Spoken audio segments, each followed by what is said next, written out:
સાબરકાંઠા જિલ્લા AIMIM જિલ્લા પ્રભારી તરીકે સિકંદર શેખની નિમણૂક.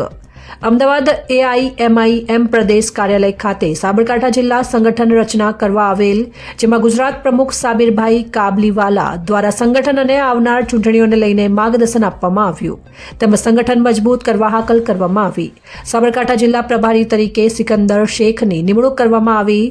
તહલા કેલાવાલાની જિલ્લા પ્રમુખ રાજુ પઠાણી, સાબરકાંઠા જિલ્લા સંગઠન મંત્રી માજીદ પઠાણ, હિંમતનગર તાલુકા પ્રમુખ સદામ મણિયાર, હિંમતનગર તાલુકા ઉપપ્રમુખ પ્રાંતિજ શહેર પ્રમુખ કમરુદ્દીન ખલીફા, નસરત ખાન નાગોરી ઉર્ફે નગીન ઈડર શહેર પ્રમુખ, મેમન આરીફ ઉપપ્રમુખ ઈડર શહેર, ફરીદ પુરાલવાલા પ્રવક્તા તરીકે સાબિરભાઈ કાબલીવાલા, શકીલભાઈ સમા ગુજરાત પ્રદેશ મહામંત્રી અને અમદાવાદ મક્તમપુરા કાઉન્સિલર જૈનબ આપા શેખ હાથે નિમણૂક પત્ર અને ખેસ પહેરાવી સિકંદર શેખ અને તેમની સાથે બીજા 30 કાર્યકર્તા AIMIM માં જોડાયા. પ્રતિનિધિ ફઝલભાઈ મેમણ, સાબરકાંઠા.